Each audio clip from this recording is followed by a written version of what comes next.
মতিঝিলে হামলায় জড়িতদের গ্রেফতার ও বিচারের দাবিতে সংক্ষুব্ধ পাহাড়ি ছাত্র জনতার বিক্ষোভে লাঠিচার্জ ও ছত্রভঙ্গ করে দিয়েছে পুলিশ। এতে আহত হয়েছে 10 জন।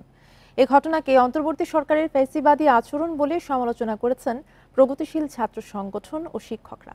তারা বলেন, মাত্র 4.5 মাসে জুলাই অভ্যুত্থানের চেতনা নষ্টের পায়তারা চলছে।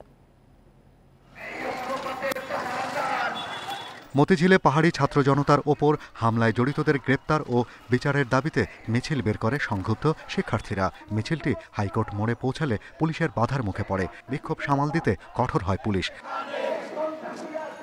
শিক্ষা ভবন ও ঢাকা বিশ্ববিদ্যালয়ের শহীদুল্লাহ হলের পাশে আরেক দফা চড়াও হয় পুলিশ।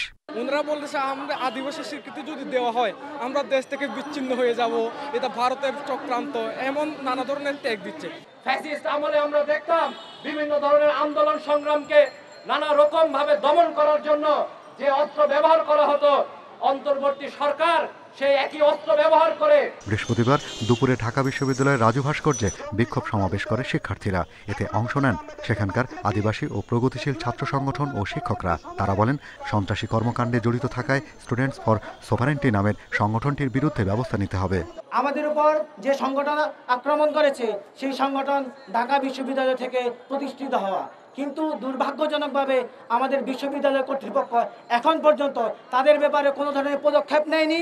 অন্তর্বর্তীকালীন সরকার যদি পূর্বের স্বৈরাচারী শাসকের মতো গতকালের হামলার ঘটনা ধামাচাপা দেওয়ার চেষ্টা করে তাহলে তার পরিণাম ভালো হবে না। এই সুন্দর বাংলাদেশ গড়ার বিরুদ্ধে যারাই দাঁড়াচ্ছে আমরা সেটা প্রতিহত করব।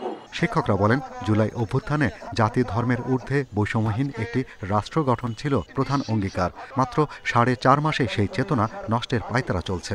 আমাদের স্বপ্ন বাস্তবায়ন করার যারা দায়িত্ব নিয়েছেন তারা যদি এই দায়িত্ব পালন না করতে পারেন তাহলে তো আসলে আমাদের হাতে আপনারা কি অপশন রাখছেন।